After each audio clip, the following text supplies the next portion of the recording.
திருச்சி கிழக்கு தொகுதியை பொறுத்த வரைக்கும் 90,000 ஓட்டுகள் வேளாளர்கள், அதில் பெரும்பகுதி கிறிஸ்தவ வேளாளர்கள். விஜயும் தன்னுடைய கிறிஸ்தவ சமூகம்னு போவாரா? இவர் கட்சியை அறிவித்த நாளாக இருக்கட்டும், கொடியை அறிவித்த நாளாக இருக்கட்டும், வேட்பாளர்களை அறிவித்த நாளாக இருக்கட்டும், எல்லாமே அவர்களுக்கு புனிதமான நாளாக தான் பண்ணியிருக்காரு. இனிகோ ராஜேஷ் செல்லும் இடங்களில் க்ளோஸ் சர்க்கிள்ல அவர் ஜெயிச்சாலே கூட நல்லதா இருக்கும் கிறிஸ்தவர்களுக்கு அப்படின்னு ஒரு இடத்தில் வாய் விட்டதாக சில செய்திகள் கட்சியிலிருந்து வருது. அதே நேரத்தில் உங்களுக்கு ஜென்சி ஓட்டுகளை எடுத்தாருன்னா வாய்ப்பு இருக்கு. இல்ல திமுக இறுக்கி பிடிச்சாருன்னா டைட்டா போய் நிற்கும்.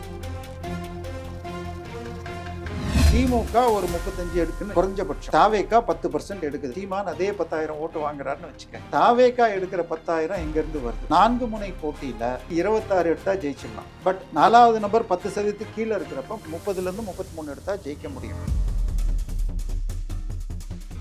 விஜயை பொறுத்த வரைக்கும் 30ல எளிதாக ஆரம்பிப்பார். எல்லா சப்போர்ட்டும் ரசிகர்கள் மக்கள்கிட்ட என்ன 5,000க்கு மேல பர்மிஷன் கேட்டு எத்தனை கூட்டத்தை ஆர்கனைஸ் பண்ணார். தொகுதிக்குள்ள 2 லட்சம் ஓட்டு இருக்குன்னு சொன்னா இப்பயே என்ன வந்து பார்க்கல அப்புறம் வருவாரான்னு வயதானவர்கள்லாம் யோசிக்கும். இன்றைய நிலையில் 2% இழுபறியில தான் கொடுக்கணும். இதுக்கு மேல தேர்தல் கமிஷனை திமுகவை சொல்றதை விட்டுட்டு மக்கள் கிட்ட தான் ரீச் பண்றதுக்கு போய் குறைந்தபட்சம் 20% ஒட்டி வாங்கினார்னா அடுத்த முதல்வர் ரேஸ்ல இவர் செகண்ட் பிளேஸ்க்கு எளிதாக வந்துருவார். அடுத்த 15 நாள் விஜய் தன்னுடைய முழு உழைப்பையும் கொடுத்து இதுல ஒரு நாள் முழுக்க செலவழிச்சார்னா ஜெயிக்கும்.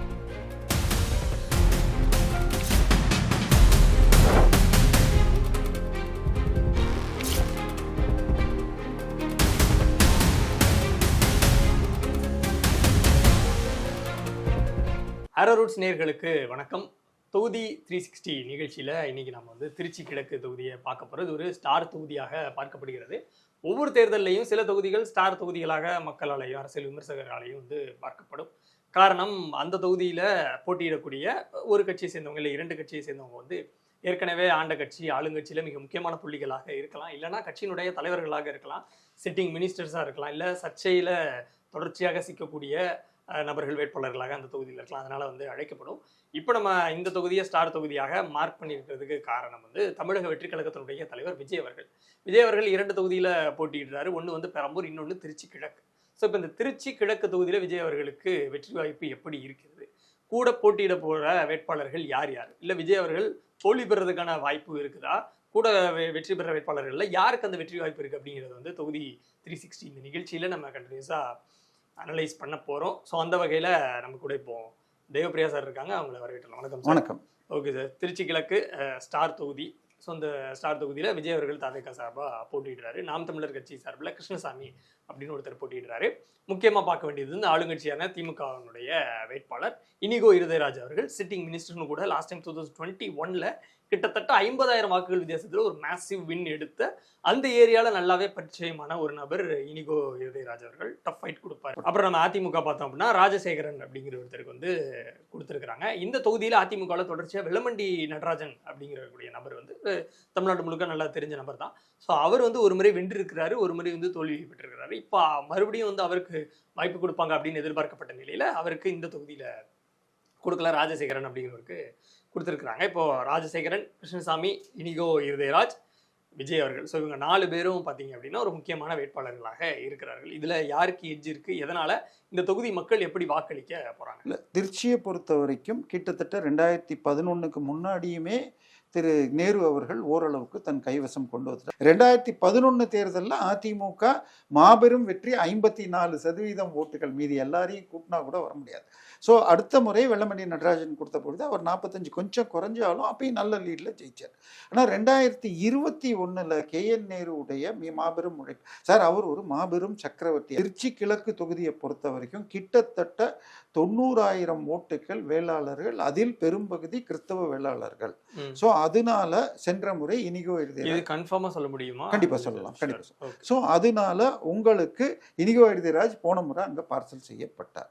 ஆனால் இருதயராஜும் அதே சமூகமும் அதே சமூகம் அங்கதான் அவர் ஜெயிச்சதுக்கு பிறகு பல சர்ச்சு விஷயங்களை கிறிஸ்துவ மக்களுக்குன்னு நான் சொல்ல மாட்டேன். அதாவது கிறிஸ்துவ சர்ச்சுன்னு சொன்னாலே பெரும்பாலான ஊர்களில் சிஎஸ்ஐ ஆர்சி பள்ளிகள்னு இருக்குது. சரி, அதுக்குள்ளே இருக்கிற சிக்கல்கள், அதை தவிர அவங்க சட்டவிரோதமாகவோ அல்லது எந்த விதமாகவோ எங்கே வேணால் சர்ச்சு கட்டணும் என்ற கோரிக்கை, இது போல் பல விஷயங்கள். அதாவது இப்போ அரசு பள்ளியோ அரசு உதவுமுறை பள்ளியோ கவர்மெண்ட் எந்த ரெக்ரூட்மெண்ட்டுமே பண்ணுறது கிடையாது. ஸோ அது அவங்களுக்கு சிக்கலில் இருக்குங்கிறது. இந்த மாதிரி விஷயங்களை கோரிக்கையை வச்சார். அடுத்தது தலித் கிறிஸ்துவர்களுக்கு எஸ்சி கொடுக்கணும். இந்த மாதிரி கோரிக்கைகளுக்காக திரு இனிகோ எரிதராஜ் ஒரு 7-8 பேட்டி கொடுத்துருப்பார். நான் ஜெராக்ஸ் மாத்திரம் ஒரு தடவையும் 15,000 ரூபாய்க்கு எடுத்துகிட்டு போய் கொடுத்தா திருப்பி கொடுங்கன்னு சொல்லி இது மாதிரி 7-8 தடவை திருப்பி கொடுத்துட்டேன். ஒரு முறை ஸ்டாலின்ட்ட, ஒரு தடவை அவருடைய ஆஃபீஸில், ஒரு முறை கல்வி அமைச்சர்கிட்ட, இந்த மாதிரி மாற்றி கொடுத்தேன். எம்எல்ஏவே ரிசைன் பண்ணலாமா என்று இருக்கிறேன் என்றெல்லாம் சொல்லிட்டு இருந்தார். ஸோ விஜய் இறங்குகிறார் என்று வந்தவுடன் கிறிஸ்துவ ஓட்டு முக்கியம் அப்படிங்கிறது அப்போ கூட ஃபீல் ஆகலை. பட் அதுக்கப்புறம் போய் பல்ஸ் எடுத்து சர்வேக்கள் வந்த உடனே இவர் பெருமளவில் கிறிஸ்துவ ஓட்டை எடுக்கிறார்னு இவரை அழைத்து அவர் கேட்ட கோரிக்கைகளை பார்த்து அவரை வச்சு தூத்துக்குடியில் ஒரு கிறிஸ்துவ மாநாடு போடுறாங்க. சாதாரணமாக சென்னையில் கிறிஸ்துவர்கள் கிறிஸ்மஸ் கலந்துப்பாங்க, கலைஞர் இருந்தால் அவர் கலந்துப்பார். போன முறை இவர் கலந்துக்கிட்டார். இந்த முறை தூத்துக்குடி, கன்னியாகுமரி, திருநெல்வேலியை டார்கெட் பண்ணி இங்கேருந்து சாந்தோம் சர்ச் பிஷப்பை கூப்பிட்டு போய் அங்கே மாநாடு பண்ணாங்க. ஸோ முழுக்க. ஆனால் அதுக்கு ஒரு மாதம் முன்னால் திரு இனிகோ எரிதராஜ் தாவேகாவில் இணைவதாக இருந்தது. பல பத்திரிகைகளில் இன்னைக்கு விஜய் எதிர்த்து நிற்கக்கூடியவர் தாவேகாவிலே இணையலாம். திமுக எந்த விதத்திலும் பத்திரிகைகளில் செய்திகள் வந்தது. ஸோ நேரடியாக பேர் போட்டு வந்திருக்காது. கிறிஸ்துவ ஜனநாயக பேரவைங்கிறத வேறு சொற்களால் போட்டு அவர் சேருவார் அப்படின்னு வந்தது. அங்க ஜாதிய செல்வாக்கு பிளஸ் நேரு உடைய பவர். அது இரண்டாவது கருத்துக்கே இடம் இல்லை. இப்போ நேரு ஹோல் திருச்சி பாத்துக்க போறாரு. ஆனா வட மாவட்டங்கள்ல, அதாவது இப்போ விசிகாவுக்கு கொடுத்த சில தொகுதிகள் பற்றி அனலைஸ் பண்ணும்பொழுது வட மாவட்டங்கள்ல சில தொகுதிகளை தான் நேரு அவர்களுக்கு தான் பொறுப்பாக ஸ்டாலின். திருச்சியை பொறுத்த வரைக்கும் கடந்த முறை சர்வே, இந்த இதில் முக்கியமான சர்வேக்கள் ஸ்பிக் மீடியா மற்றும் இதுங்கெல்லாம் பண்ணதில் 10ல் 9 சீட்டு எளிதாக வென்று லால்குடி, திருச்சியில் லால்குடி மட்டும் இழுபறி அப்படின்னு தான் இருந்துச்சு. அதாவது விஜய் வரும் முன் நான் சொல்றது திருச்சி வழக்கம் போல கே நேரு அவர்களுடைய மேற்பார்வையில தான் இருக்கும் நிலைமையில தான் இருக்கு. ஸோ அதுதான் அவர் மேற்குல நிற்கிறாரு. ஆமா, ஹோல் திருச்சியுமே அவர் கண்டிப்பா கொண்டு வந்து, அவர் ஒரு பக்கம் அன்பில் மகேஷ் ஒரு பக்கம்னு போனா கொண்டு வந்து விடுவாருங்கிற நிலை இருந்தது. ஆனால் அதில் எப்போ சிக்கல் வந்ததுன்னா, ஒரு பக்கம் விஜய் வருகிறார் என்ற ஒரு செய்தி, இரண்டாவது KN நேரு மீதான இடி லெட்டருக்கு எஃப்ஐஆர் போடாமல் இருக்கிறது. ஸோ லால்குடியில் கடந்த 4 முறையாக அந்த ஊரில் இருக்கிற பெரிய சமூகத்தை சேர்ந்த சவுந்தரபாண்டி என்பவர் திமுக தான், அவர் தான் ஜெயிச்சிருக்கார். லால்குடி என்பது திரு நேரு அவர்கள் பிறந்த ஊர். திரு அன்பிலும் லால்குடி பஸ் ஸ்டாண்ட்லேருந்து ரொம்ப கிட்ட தான். ஸோ அந்த ஊரில் இப்போ அந்த வேட்பாளர் மாற்றி வேறொருவர் போடப்பட்டிருக்கிறார். அந்த பெரும்பான்மை சமூகத்தை சேர்ந்தவர் தான் லாட்ரி மார்ட்டினுடைய மனைவி. ஸோ இப்போ KN நேருவிற்கும் அல்லது திமுகவின் தலைமைக்கும் லாட்ரி மார்ட்டினுக்கும் அண்டர்ஸ்டாண்டிங்கில் அவங்க மனைவியை வெற்றி, அதோட இம்பேக்ட் என்னை பொறுத்த வரைக்கும் பக்கத்து தொகுதியிலையும் நிற்கும். ஸோ இது ஒரு பார்ட். ரெண்டாவது விஜய். ஸோ விஜய் அங்கே போன முறை 54% இனிகோ எரிதராஜ் வாங்கியதற்கு 2 காரணம். ஒன்று பெரும்பான்மை சமூகம், அதிலும் பெரும்பான்மை கிறிஸ்தவர்கள். ஸோ இந்த முறை அது அப்படியே மொத்தமாக போகுமா? என்ன ப்ராப்ளம்னா, திமுகவை பொறுத்த வரைக்கும் mainline church bishops and pastors லெவலில் இவங்க கண்ட்ரோலில் வச்சு அவர்களுக்கு தேவையான அனைத்து உதவிகளும் செய்யப்படுது. உதாரணமாக ஒரு சட்டம், பட்டா இடமாக இருந்தால் நீங்கள் சர்ச்சு கட்டணும் என்று சொன்னால் அதுக்கு கலெக்டர்கிட்ட NOC வாங்கணுங்கிறது சட்டம். ஆனால் அதுக்கு இந்த ஆட்சி போன 3 வருஷத்துக்கு முன்னாடியே அது 1 மாதத்துக்குள்ளே வரலன்னா ப்ரொசீட் பண்ணலான்னு அன்அஃபிஷியல் சர்க்குலர் கொடுத்தாங்க. இப்போ அஃபிஷியல் சர்க்குலர் போட்டாங்க. அதில் உள்ள பல்வேறு விதமான பிரச்சனைகள் காரணமாக வழக்கு போட்டு ஸ்டே ஆயிடுச்சு. உதாரணமாக இப்போ நம்ம ஆஃபீஸ் இருக்கிறது மெயின் ரோடு. இப்போ இதில் எத்தனை கார் வந்தாலும் போகலாம். இப்போ சைடு ரோடு 20 அடி ரோடில் ஒரு வீட்டுக்கு முன்னாடி ஒரு கார் அல்லது ஒரு 2 வீலர் நிற்கும். ஆனால் ஒரு வழிபாட்டு கூடம்னு சொன்னால் அந்த நேரத்தில் ஒரு இப்போ 4 காரு 20 ஸ்கூட்டர் வந்தால் அந்த ரோடே போயிடும். இதில் அந்த ரோட்டுக்கும் ப்ராப்ளம். ஒரு சான்ஸ் கரண்ட் ஷாக்கோ தீயோ ஏதாவது உள்ளே நடந்தால் வெளியில் அவங்க வரதுக்கும் கஷ்டம். இதுக்காகத்தான் ஒரு முச்சந்தி அட்லீஸ்ட் ரோடு விட்டு இருக்குது அந்த இடத்துலன்னு பார்க்கறதுக்கு தான் இந்த ரூல்ஸ். சரி, இது மக்கள் பாதுகாப்புக்காக கொண்டு வரப்பட்ட விதி. ஆனால் ஓட்டுக்காக இதையெல்லாம் அவர் எடுத்துட்டார். அதே மாதிரி ஸ்கூல் ரெனியூ இதெல்லாம் பண்ணியிருக்காரு. இதையெல்லாம் பண்ணினா கூட கீழ் லெவலில் பெரும்பான்மையான கிறிஸ்தவர்கள் நமது சார்பாக நம்முடைய தலைவரே தமிழக முதல்வராக இந்த முறை இல்லாட்டியும் அடுத்த முறை வர முடியும். அப்படிங்கிறப்ப இந்த தொகுதியில் பெரம்பூர்ல அவர் வெற்றி வாய்ப்பு நான் 30ல் ஸ்டார்ட் பண்ணுவேன்னு சொன்னா இங்கேயும் அதை விட ஜாஸ்தியாவே ஸ்டார்ட் பண்ணும். ஸோ அந்த வாய்ப்பு ஸ்டார்டிங்கே 30 to 33% வந்து ஸ்டார்ட் பண்ணக்கூடும். அதாவது இனிகோ இளையராஜே செல்லும் இடங்களில் க்ளோஸ் சர்க்கிளில் வந்து அவர் ஜெயிச்சாலே கூட நல்லதா இருக்கும் கிறிஸ்தவர்களுக்கு அப்படின்னு ஒரு இடத்தில் வாய் விட்டதாக சில செய்திகள் திருச்சியிலேருந்து வருது. ஸோ அதை அவர் என்ஷூர் பண்ணி அதே நேரத்தில் உங்களுக்கு ஜென்சி ஓட்டுகளை எடுத்தார்னா வாய்ப்பு இருக்கு. இல்லை திமுக இறுக்கி பிடிச்சாருன்னா டைட்டாக போய் நிற்கும். இது அதிமுகவில் நிற்பவர் பெரிய வேட்பாளராக தெரியவில்லை. அந்த இடத்துல ஏடிஎம்கேவும் என்டிகேவும் கான்டெஸ்ட்லே இல்ல தேர்டு ஃபோர்த்து தான் வருவாங்கன்னு எடுத்துக்கலாம். இல்லை அது என்டிகே தேர்டு இந்த ஐ மீன் ஃபோர்த்தில் தான் ஆல்மோஸ்ட் 90% என்டிகேக்கு பெரிய ஸ்கோப் அங்கே இல்லை. இதை பொறுத்த வரைக்கும் தாவேக்கா 3வது இடத்துல வர்றது நார்மலாக 3வது இடத்துல வர வேண்டியவங்க இங்க 1-2க்குள்ள வர. லாஸ்ட் எலெக்ஷன்ல 2021 கணிசமா ஒரு 14,000 வாக்குகள் இங்கேயும் வாங்கியிருக்காங்க. ஒவ்வொரு தொகுதிகளை அனலைஸ் பண்ணும் போதுமே வந்து 10,000க்கு மேல. அதுதான் சொல்றேன், உங்களுக்கு டெல்டா பகுதியில் அந்த ஹைட்ரோ கார்பன் மற்றும் நான் வந்த விவசாயிகள் மாடு வாங்குறவங்களுக்கு வேலை இப்ப இங்கே வாங்கி இருக்கிறாங்கல்ல, சொல்றேன். இல்ல அதுதான் சொல்றேன், அந்த டெல்டாவுடைய எஃபெக்ட்ல வந்திருக்கு. பட் அவருக்கு விழுகிற ஓட்டுகள்ல பெரும்பான்மை ஜென்சி புது ஓட்டர்கள் இந்த முறை தாவைக்காக போவாங்க. ஸோ அது குறையக்கூடும். ஸோ இவரை பொறுத்த வரைக்கும் 30லேருந்து 33 வாங்கலாம். விஜய் வாங்கலாம், எளிதாக வாங்கலாம். அதை மீறி கொண்டு போறதுனால் திமுக இரிகோ இளையராஜ் தனிப்பட்ட முறையில் சொன்ன மாதிரியே நடந்துக்கிறாரா, இல்ல போட்டி கொடுக்கிறாரா, இல்ல KN நேரு கொடுக்கிறாரா? அவரு போட்டி கொடுத்தால் அவர் வந்து நான் ஜெயிக்கணும் அப்படிங்கிற உழைப்பை போட்டா இல்ல அங்க பல இல்ல சார், திருச்சியை பொறுத்த வரைக்கும் பல சிக்கல்கள் இருக்கு.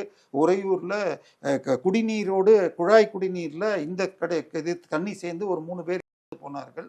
திருச்சி இதுல மத்தியில ஒரு பள்ளிக்கூடத்துல வந்து உங்களுக்கு 50 குழந்தைகள் தொடக்கப்பள்ளி மாணவிகள் ஹாஸ்டல்ல ஒரு டாக்டர் 6 மாதம் தொடர்ந்து செய்தான்னு சொல்லி அதில் அரெஸ்ட் ஆனாங்க. அது இந்த தொகுதியில் வருதா, பக்கத்து தொகுதியா?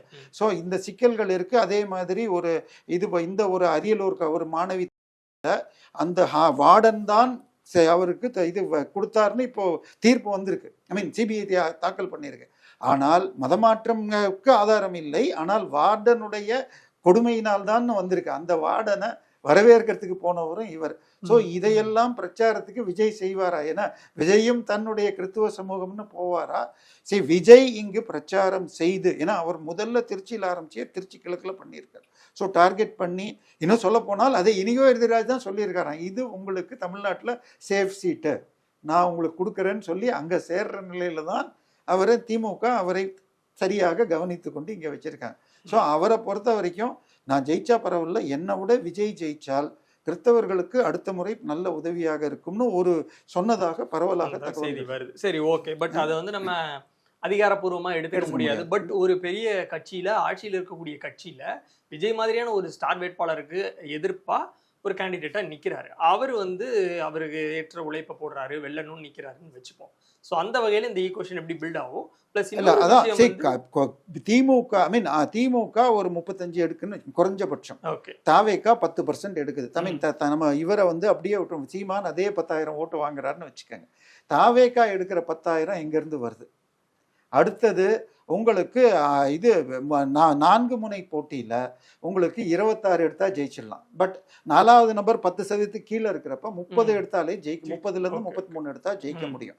ஸோ இப்போ அதிமுக எந்த அளவுக்கு போட்டி கொடுக்குது? குறைஞ்சபட்சம் 25 வரும். அதாவது 3 பேரும் 25, ஒருத்தர் 26னாலும் ஜெயிக்க முடியும். ஸோ உங்களுக்கு கோயம்புத்தூரில் அண்ணாமலை தோத்தப்பவே உங்களுக்கு 18-19% தான் அதிமுக எடுத்திருந்தது. அதிமுக இன்னும் கொஞ்சம் திமுகவை அதிகமாக எடுத்திருந்தால் அண்ணாமலை வாய்ப்பு அதிகமாக இருந்திருக்கும்.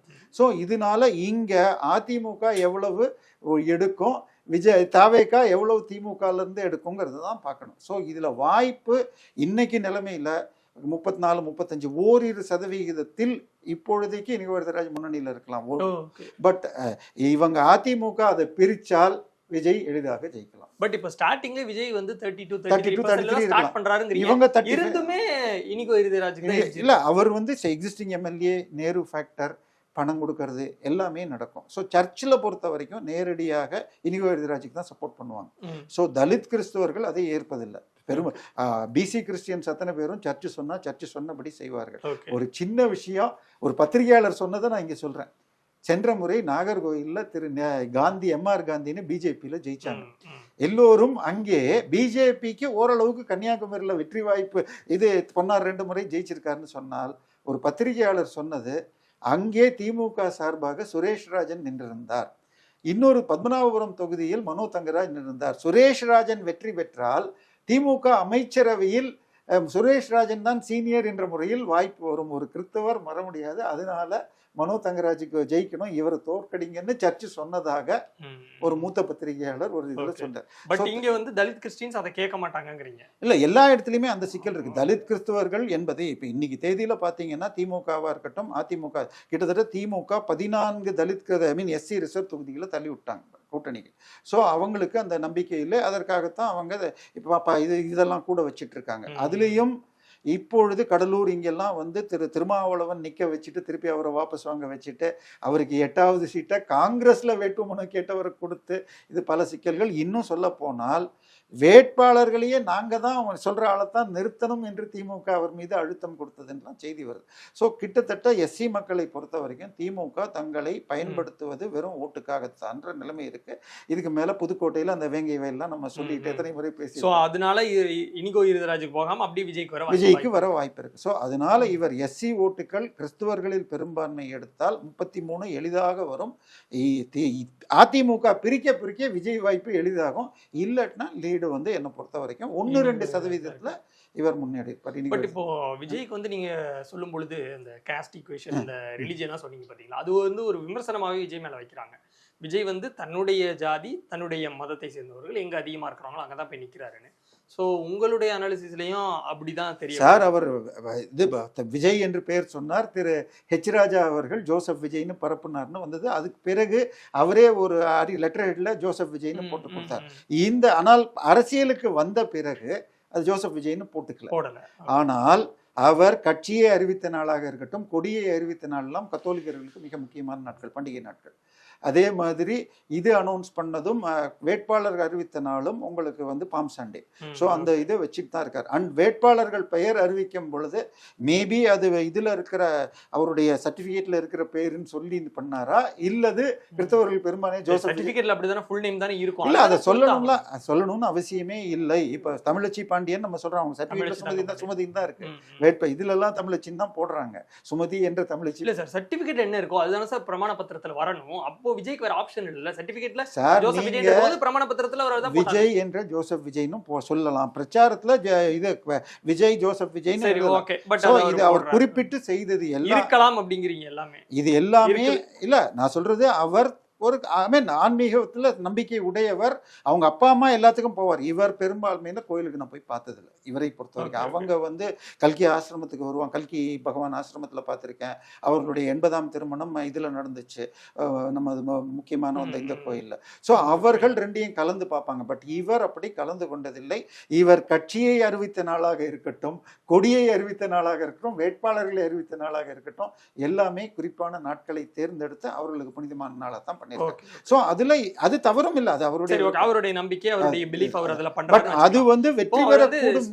ஸ்டார்ட் பண்ணதே வந்து திருச்சி அப்படிதான் சொல்றீங்க. திருச்சிக்கு அவர் முதல்ல கண்டினியூஸா ஒவ்வொரு ஊர்களா போயிட்டு இருக்காரு. இப்ப நம்ம பேசிட்டு இருக்க வேலையில கூட ஒரு ஊர்ல பரப்புற இல்ல, ஒரு நாளைக்கு 3 திருச்சியை வந்து ஃபோக்கஸ் பண்ணி வர்க் பண்ணும் பொழுது இனிகோ இருதராஜோட வந்து லீட்ல இல்ல வருவாரான்னு பார்க்கணும். இல்ல அவருக்கு வந்து எப்படி அப்ளை பண்ணணும், ஆன்லைனில் அப்ளை பண்ணாமல் நேரில் கொடுக்குறாங்க, இல்லை கொடுக்குறப்ப உள்ள ரூல்ஸை ஃபாலோ பண்ணலான்னு இந்த பல சிக்கல்கள்னால தான் சிக்கிட்டு இருக்காங்க. ஏன்னா வழக்கில் போய் எங்களை மற்ற கட்சிகளுக்கு ஈக்குவலாக பார்க்கலன்னாங்க. ஐயா, நீங்கள் இது வரைக்கும் ஜெயிச்சதில்லை, அங்கீகாரம் பெற்ற கட்சிகளுக்கு தான் முதல் வாய்ப்பு, அதுக்கப்புறம் தான் பதிவு செய்யப்பட்ட கட்சிகள், நீங்கள் வெறும் பதிவு செய்யப்பட்ட கட்சின்னு சொல்லி எலெக்ஷன் கமிஷன் சொன்னதாக ஹைகோர்ட்டும் சொல்லிடுச்சு. ஸோ அந்த அடிப்படையில் தான் முன்னேற்றம் வரும். ஆனால் பெரம்பூரில் இவரை தாண்டி இன்னும் 2 ஜோசப் விஜய் போட்டதாக கேள்விப்பட்டேன். இங்கே அப்படி இருக்கான்னு தெரியல. சுயேட்சைகள் திமுக அதை எப்பயுமே பண்ணும். அதனால அது அடுத்த விஷயங்கள் இருக்கு. பட் இவருடைய சின்னம் விசில் சின்னம் பரவலாக இருக்கிறதுனால சார் இவர் தொகுதிக்கு வந்து 2 நாள் பிரச்சாரம் பண்ணா நிச்சயமா எடுப்பார். பட் இவர் 2 நாள் வந்து கண்டிப்பா பண்ணுவார் தான் நினைக்கிறேன். இப்போ பெரம்பூர்ல பண்ணிட்டாரு. அடுத்து சார் நான் சொல்றது கடைசி 1 வாரத்துல செய்யணும். திரு மோடி அவர்கள் எவ்வளவுதான் இருந்தாலும் கடைசி 3 நாள்ல ஒரு நாள் லோட் ஷோன்னு 5 மணி நேரம் அந்த ஊரை சுற்றி வருவார் காசியில். ஸோ நீங்கள் அவருடைய பாப்புலாரிட்டியை விட இவருக்கு ஒன்றும் கிடையாது. அவருடைய செக்யூரிட்டி ஒன்றே அவருக்கு போலீஸ் செக்யூரிட்டி ஒழுங்காக கொடுப்பாங்க, இவருக்கு கொடுக்கலன்னு வருத்தம் இருக்கிறது.